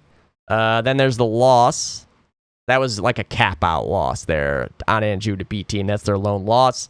Armory... 240. So again, that's 6 cap outs. 263 to 49 on Thunder. That's on Thunder, remember. Then this is the closest game realistically here, is against Shift W by 96 on Lennon. So that's a cap and a half, basically. That's the real close game of the season. And then Shift W again, this time on Saints. And again, it's on Saints, and they win by 220, 4 cap outs, basically. That's pretty sizable. So yeah, there's not a lot of wiggle room when it comes to beating Revo. They will make you pay for every little mistake you make, or every bit of not quite being on your game. Next up, the 2 versus the 7, Soul versus Clan X. Soul Banzio. Clan X bans Railyard. Soul picking Saints makes sense. Like I said, they look insane on Saints. Clan X picks Thunder. That makes sense too, with the strength of the rifles on Clan X and the snipers. Obviously, though, Soul has also got strong sniper and rifles, so it's going to be a bit of a clash of the titans there on Thunder. Soul banning Harrington, I think that's probably a pretty good idea. You don't want to give the potential for like Rafinha, Bitch X, and Bud to just kind of go off and take over half the map. And then Clan X, so I think it was actually Soul that would have banned second there. Correct me if I'm wrong. Yeah, I believe so. I think that's just out of order. Yeah, so technically Clan X banned Lennon first, which I also, again, think is a smart idea. I wouldn't want to play Soul on Lennon either. And then Soul had the option of Armory or Harrington, and I do think that's the right call there, like I said. I agree with the pick bans across the board here. So head-to-head, where is it? Soul, there we go. They played on Harrington, and it was a very close game, but Soul did win that game. And yeah, that makes sense even more why they would ban it out at that point if it was that close. Also, the start of the season, obviously. Armory, they beat a good Armory team, did Soul. And Clan X lost to Shift W, which is obviously also a really good team. And then Saints. So Clan X didn't play Saints, which again just kind of lends the advantage even more to Soul there, because Soul looks so strong on it. So on the surface, like I say, Soul here. That Thunder is the big question mark. I think if it can get to Armory, I think Armory is a pretty good matchup here. That could go potentially either way. Clan X has to win on Thunder. I think because they didn't play Saints, they're just not going to have the team match scenario reps here, and Soul looks so good on it. I 100% say Soul, or not 100%, but like 90% in favor of Soul. Thunder, I'd say, like 65% in favor of Soul. And then Armory, I would say probably like 60% in favor of Soul. But if it gets to Armory, then things can get interesting, right? Again, with momentum and players getting warmed up, being able to deal with the long series, all that kind of stuff comes into play. That's where it starts getting interesting. And there's more than enough firepower potential on the Clan X side to be able to win out in these maps, in this series. But Soul also looking like world beaters with the way they've been playing in matches. Just ridiculous. I like what I see from Soul top to bottom. They really understand what they need to do to win in these games, and you see, Jared has been ridiculous. I don't know, let me pull up the stats. I feel like he must have crazy looking stats for this season, right? I feel like every single half he's got 30 kills on the heavy. Where are we at? Yeah, he's basically averaging 30 kills. 29 and 23. Fourth place, just behind Rafinha, who he will be clashing with in that game. He's got Arachnid right behind him, too. And then, who else we got here? There's Craig, and there's Bitch X, Cam, Bud, Pipes. So, yeah. There's certainly, and I guess another question for Clan X will be, is Storm there? Because when Storm is there, the sniper matchup gets real fucking fun between Storm and Arachnid on those maps. I would be very, very excited to see that. So hopefully Clan X will have Storm. Clan X is a team that generally makes deep runs in the playoffs, right? So this is kind of their time of year, but it's a real tough task going up against Seoul in round 1. This is just a crazy matchup to be getting to see in round 1. Most other seasons, you would guess that if these guys were playing in the playoffs, it was semifinals or finals. Not this time around. I'm going with Seoul here, but again, Clan X has been to a lot of semis and finals and taken series really deep. So they've got the experience to turn around that matchup for sure. And last but not least, B Team versus Emo Frag Squad. So B Team bans Saints. That makes sense. They just played each other on it and Emo won. Emo bans Thunder. That makes sense. They just played each other on it and B Team won. B Team picks Armory. I like that pick a lot. I don't think Emo really loves Armory. Just players who are Thunder adjacent tend to not like Armory. Historically speaking, I can tell you. Emo picking Lennon, that makes sense for the same reasons in reverse. Thunder players tend to like Lennon. Obviously, you got like Ryan, Matt, Ace, all these heavies, J-Rod, all these guys who can just go off on Lennon, but you got the same thing on the B Team side. So don't count your chickens just yet. Emo banning Anzio, I mean, I think that makes sense. B Team's got really good teamwork. That's not a map you want to take the chance on. That leaves Railyard and Harrington, and B Team going with the known quantity here in Harrington. I think I like that pick too. All right. So, taking a little peeky here. All right, so Emo Frag Squad. Like I said, for Armory, they lost to Revo. B Team, they beat No-Go. And then Lennon, obviously this was that crazy game for Emo Frag Squad. They were missing Ian for that game and had Scorch playing, but it came right down to the wire. B Team played against Clan X. That's a really big win to have there. So both teams good on Lennon. And who picked that? Was it Emo? Yeah. So that's interesting right there. And then Harrington, they lost to Shift W, Emo that is, and B Team beats Manners Minders in a close game. Emo was a little bit different looking team at this point. They've obviously expanded their roster a bit with the additions of the Rod and the Ace. So I don't think you can really glean as much info from looking at their Harrington game, but you know, still, if it got to that point, that's going to be an interesting one. So on the B Team side, generally you've had Ryan, Josh, Steve, ST, Kevin, Brandon, and Colby. Henry has been probably played in like half or so of the games and done a great job. We haven't seen Willowa or Recoil get in there yet. Miz, I think, got in for a minute of a match maybe, but that's a guy who, if he just pops up and has to play, like, that's a really nice fucking put him on anything player that can do some damage. The Emo side, you can at least expect Matt, Ryan, Ian, J-Rod, and then after that, I'm guessing the fact that Ace played at night the other day makes me think that he can make time to do it. So I'm just going to assume Ace and Rob.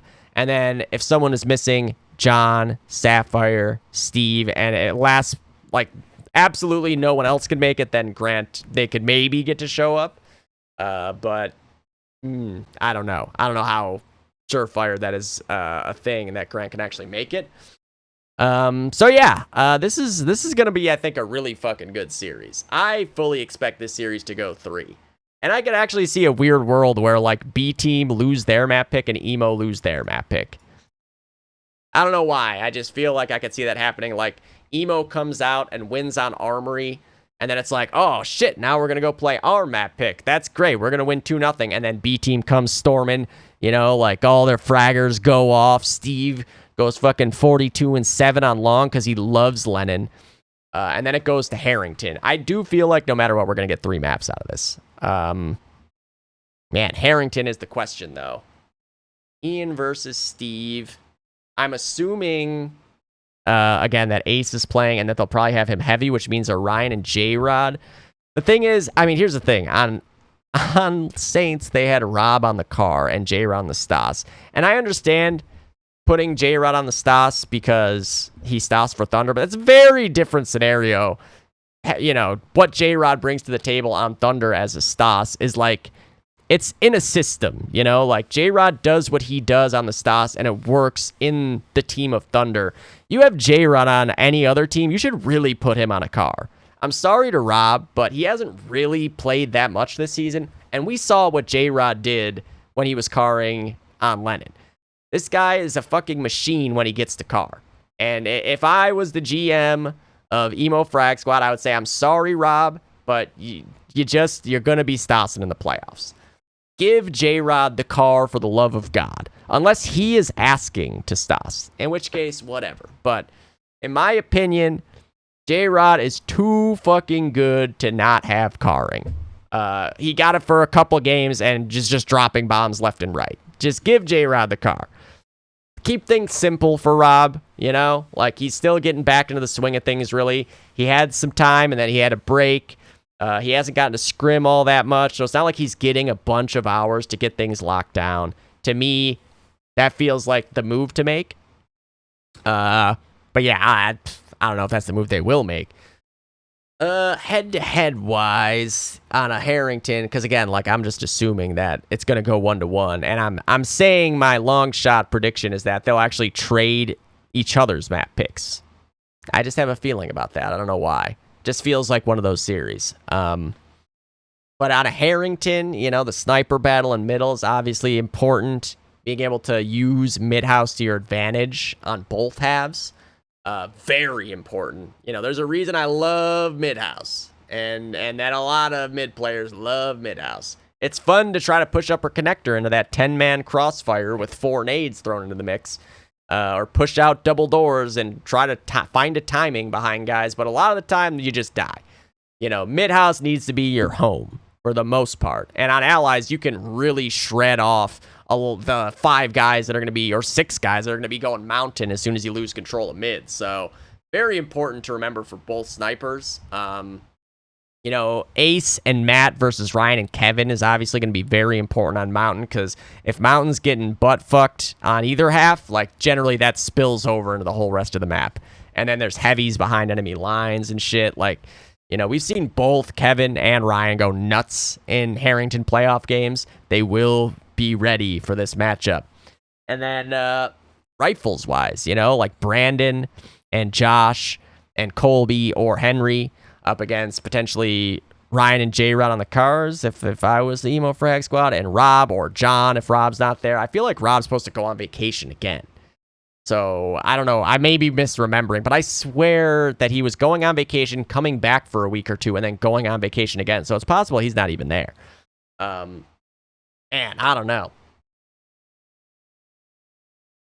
Again, it's one of those things where it's like, on paper, you look at Emo Frag Squad and you think, like, definitely. But I also know how it goes with Emo Frag Squad. They are pretty emo, and if things start going wrong, what are the odds that that's going to get to them, you know?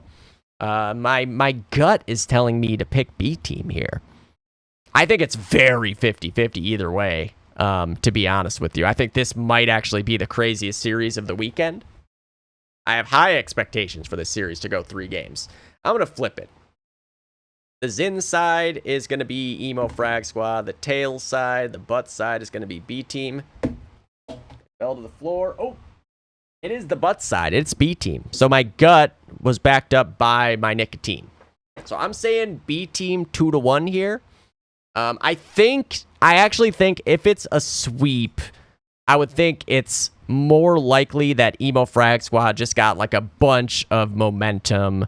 You know, their players are having good games, and then that can be a slippery slope when you get, you know, J-Rod, Ryan Emo, Ian, Modgers, all these ridiculous players on the Emo Frag Squad side are momentum-based players that can really, like, turn shit up a notch. It also helps having Ace there to help direct traffic. Again, if Ace isn't there, this actually changes things quite a bit. I think Ace is really the glue that brings Emo Frag Squad together. Because they have plenty of really good players, but it's really when Ace is in the lineup that you see what those good players' potential is as a team together. If you don't have Ace there, it does change things a bit. And I would be more inclined to say B team actually wins that series in 2. But I'm going with B team in 3, and I think that none of these games are over 100-point difference. That's the other side of the reach I'm going for here. But this is as 50-50 as a series gets, like straight up. And it makes sense, right? This is the 4 and the 5 seed. Those are the closest match teams. That's generally the way it's supposed to be. So, I don't know. We'll see. What time is that game supposed to be at? I don't even know. Does it even say anywhere? I guess it's maybe default time. It doesn't have a time listed. I don't know. Maybe there's not a time yet. We'll find out. Okay. How deep are we in this bad boy? Look at that. I made up some time. All right. That's why I blew through the recap, because it was inevitable that this was going to be a long one, and I managed to keep it. We're only at an hour and a half now. Okay, gold. Icy Hot versus Ass Raccoons. This is also a 4 versus 5, right? Correct me if I'm wrong. Oh, wait, no. It's still technically 4 versus 5, yeah. And then 3 versus 6, okay. So, Icy Hot bans Thunder. Not surprised they don't like that map. Ass Raccoons banning Anzio. Not surprising, because Icy Hot's really good at that map, but Icy Hot's really good at a lot of maps. And one of them is also Harrington, which they pick. Ass Raccoons pick Armory. I also think that makes sense. You got, a lot of good Armory players on Ass Raccoons.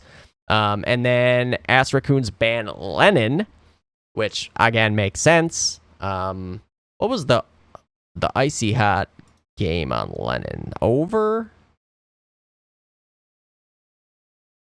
Yes, okay, so, yeah. I mean, Icy Hot lost this game, but it was against Over, who was disgusting.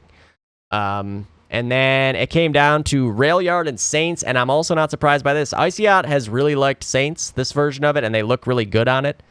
I mean, I didn't get to see that match, but also they also just played each other in a match on the map, and Icy Hot won, so why wouldn't you take that one instead of, it just doesn't make sense. Did they play this map too? Yeah, they did. And well, that was a really close game. 23 points. That was a game Leo went fucking nuts. Yeah, so it comes out of 2 maps you already played, and one of the maps you blew them out by a little more than the other one. That you pick that map, unless there was something very different going on there. Okay. Now, lineup-wise, from what I understand, and I'm not certain if it's Sean is going on vacation, but I don't know if it's starting this week or if it's after this week. So I'm going to assume that it's after this week. So it'd be Jesse, Sean, William, Ben, Mitch, Tox. Obviously, they still have Jules, T, Vertex around. I don't think Justin is back from his trip. So if someone is missing, they've got the guys they need to be able to pull a 6 together and be just fine. Ass Raccoons, Darren, Cody, Drew, James, Miles, Leo, and they too have some pretty fucking ridiculous backups in Baron, Paul, Javi, and Evan. So yeah. Obviously, it's Icy Hot, right? Like, it doesn't matter what the standings say. They are an elite premier team in DOD, period. Regular season was a little tougher on them this season, but that doesn't really change anything. Like, what the regular season generally, in the end, does not matter. Trust me on this. If anything, this, to me, I think this might even help Icy Hot. Not coming in as, like, the top seed and stuff, with everybody having eyes on you, and you're, like, the villain of the season. I feel like this is the season that I would most expect them to take it, all the way to the finals, just because of a little bit less, like, having to it just, as the favorite. Here's the thing. It's maybe depends on who it is too, right? But for me, I'd always rather not be the favorite, because then there's just a little something extra there. I mean, I've obviously played for Thunder a lot, and we've been the favorites a lot.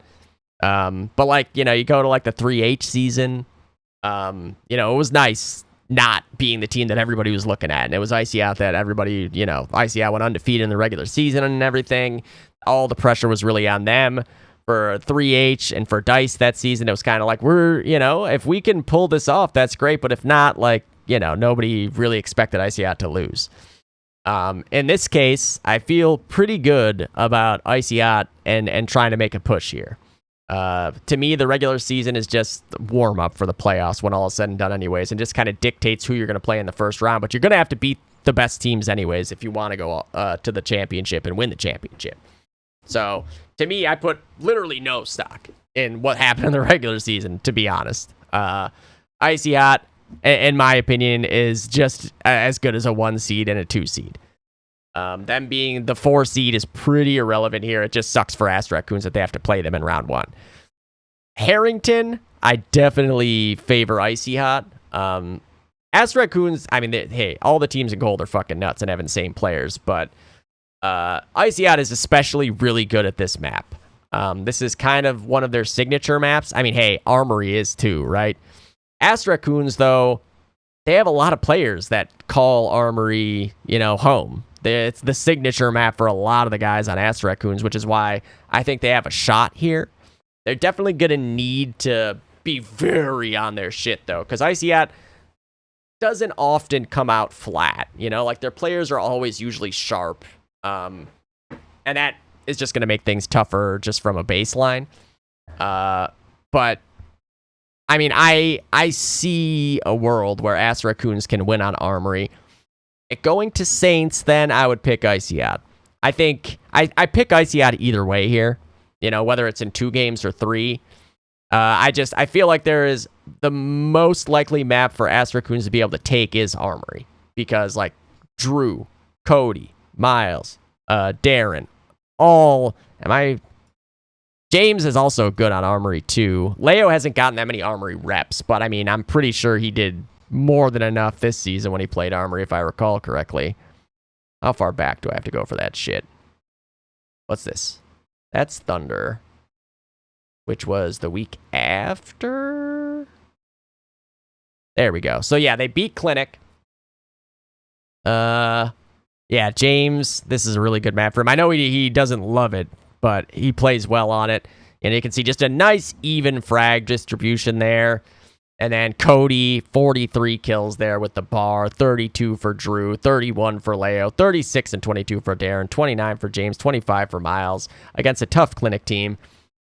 This, to me, is their best shot. And of course, should they take map 2, like then momentum can come into play. It's just one of those things. This game, I feel like it doesn't get thought about as much, the momentum and the mental side of things. But just even as an individual, like think about the times when you're playing and things are just going well, and then you're kind of able to like ego peak shit and just win fights. And if you could play like that all the time, it would probably be best for you. But it's not easy to do that when things feel like they're not going well. Momentum is very, very real in this game. Believe you me. I've had both ends of the spectrum, games where I'm just like, I can't hit a fucking shot. And now I'm hiding in a corner trying to get the free kill just to get myself going. And then I'm dying to that guy who was supposed to be a free kill. And now I'm 10 and 35. And I've had those games where it's like, I'm just going to wide swing this. Oh my God, I hit a no scope and a 1 deeg. And then I pulled out, a car off the ground and got another 3 kills and everything's hitting. And now I'm just peeking everything because I'm going out there and saying nobody's going to fucking win a fight against me. These are very real things in this and any competitive anything. And if Ass Raccoons were to win on Armory, that's something that would come into play. But I do think Icy Hot, like I said, I think Soul and Icy Hot are the teams that have the best grasp on this Saints so far. I mean, I guess the map could get changed before that again. I'm assuming not. But yeah, I think if it did go 3, you'd still take Icy Hot here for sure. And I think it'll be in 2. Icy Hot is very good on Armory themselves. It's just Ass Raccoons is also good on Armory. And, sometimes you can just outplay the other team. I'm saying a lot today, and it's got to be the lack of blood. I got blood loss here. But, yeah, I'm going with Icy Hot. I think most likely scenario is 2-0, but Armory is going to be close in either direction. And then if it goes 3, it's going to be because Ass Raccoons won on Armory. And then Saints still favoring Icy Hot in that case, like 70-30. But because of the added confidence that would come with taking a map like Armory off of Icy, things can go in any direction, but still Icy Hot, I say. So say I. Lastly, we've got Dice versus Clinic. I think this will be a banger series no matter what. These are 2 teams that just play a fun brand of DOD and are going to just fucking car crash it up here. Dice banning Thunder. That gets 1 map out of the way. That's less likely to be a car crash of a play style. Clinic bans Saints. That makes sense. I mean, to me, Saints, again, it's just such a weird feel right now still. I don't think it will stay that way. And again, I think I would kind of love to see the last flags get maybe moved back a little bit. I think it's crazy how, especially on Allied side, how easily you can like just get lost by somebody out of water and just cap out before anyone could even possibly turn around. I think even with just a change like that, it might make things feel a little bit less insane the way the cap outs are going off. But I don't know.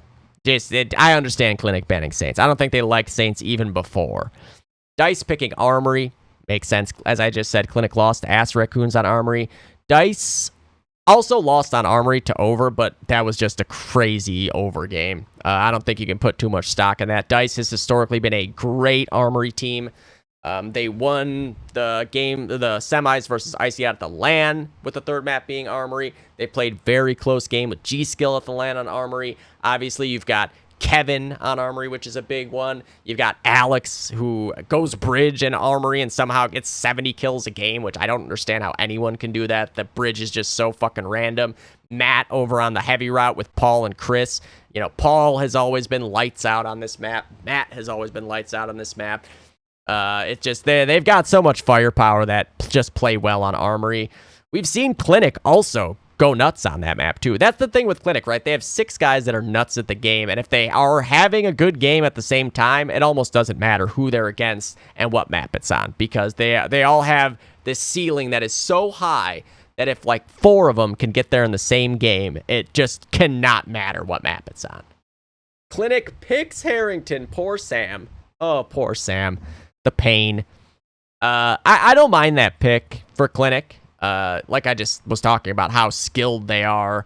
And obviously, it's Clinic. They've been playing together for 9 seasons. The teamwork is more than there.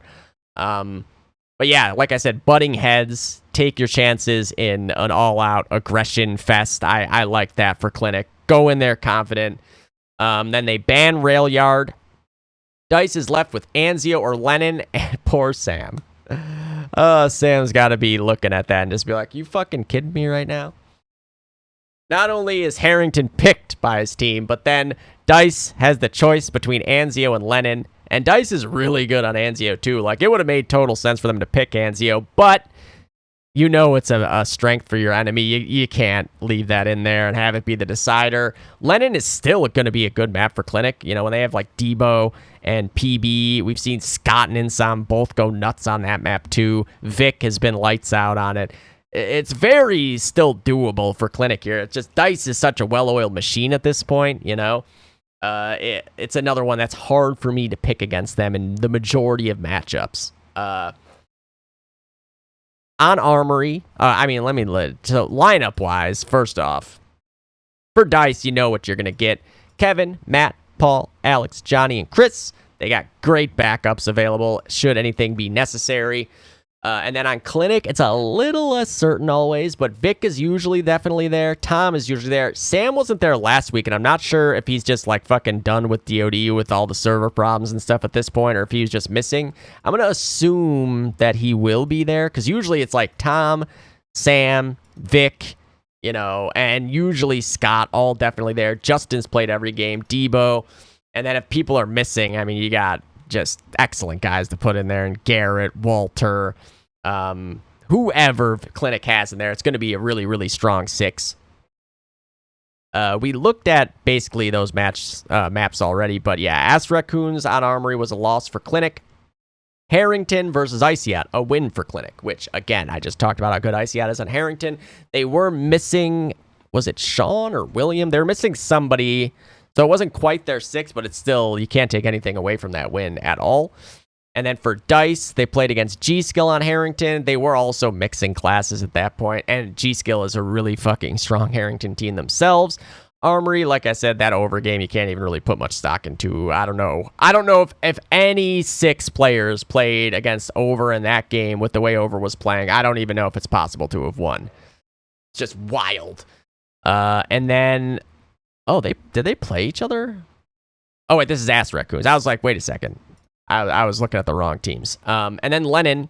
So they did play each other on Lennon. 675 to 228 in favor of Dice. Die Life, Paul, both were fucking monsters in that game. I forget. Chris had, I think, 40-something kills as well on allies. I can just pull up the screenshot to look at it since it is relevant right now. There it is. So, yeah, Paul had 38, Matt had 37, Alex had 31. That's all on Axis. Debo with 36, Justin with 33, Vic with 28. And then on the other side, yes, Chris had 42, Matt had 37, Alex with 36, Paul with 32, and then Justin with 32, Vic 29, Debo 25. And yeah, I mean, I think Dice 2-0, I would say, is the most likely scenario. I'm just thinking about Harrington, and I think Dice is kind of underrated on Harrington, to be honest with you. I think people don't think of Harrington as much when they think of Dice, but they're really strong at fucking Harrington team, man. I've had to play against them in a million scrims on. I don't know if well, technically, I guess this season I played a match with them, but against them. But again, that was a class mixing game, so not quite the same. Obviously, I can see Clinic winning on Harrington. That game, I think, is a bit more of a toss-up, like 60-40 in Dice's favor. Armory, I'd say, like 70-30. And then if it did go to Lennon, I would say, like 65-35 for Dice there. Again, though, with Clinic, everything kind of comes down to just, like, first of all, who's playing, and second of all, how hot are they feeling that day? Because if you catch Clinic on a day where 4 or 5 or 6 of them are all coming out with their A game, you're kind of fucked, and it just doesn't matter. They have that height of a skill ceiling that they can just bring forth and frag you straight to oblivion. Dice, they don't need that as much, you know? Like, they can have a game where 2 of their guys are having their A game, and the other 4 are anywhere from, like, their worst half or game of the season to, you know, like a B game. And as a team, they just find ways to win. No matter what kind of crazy shit it takes. They might be switching classes every time they die. They might be having to body break 17 double caps in a row just to keep stalling things enough to get the other full break in. But in the end, they find a way. That's the name of the game with Dice as a team. They find a way to have each other's asses.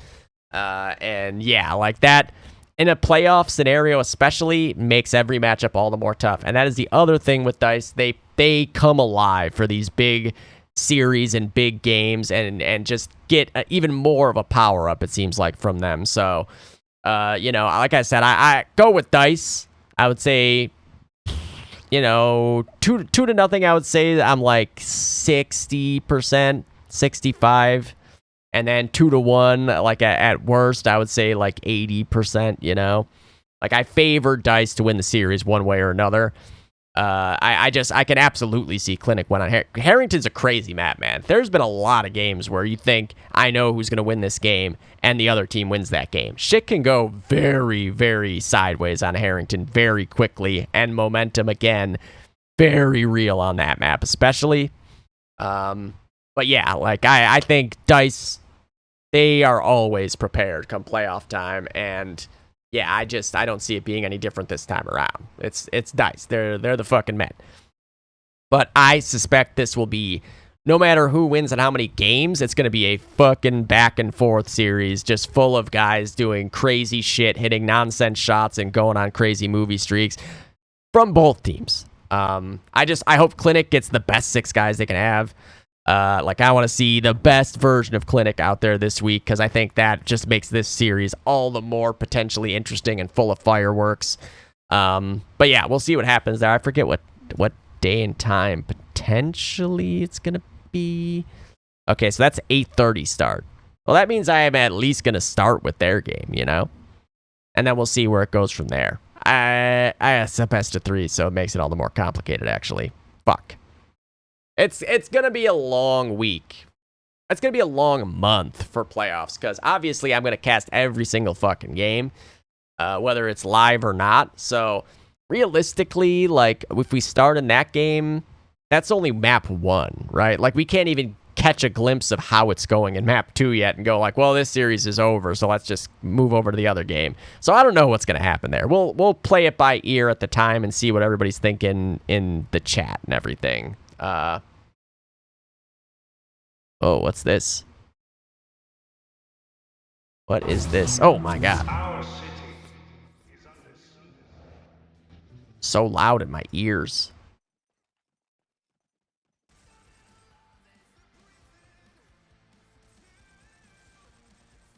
It's like a William movie.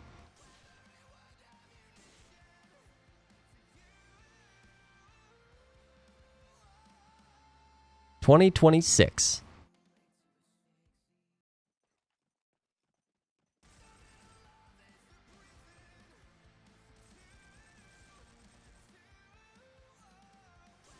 Sean loves the keying.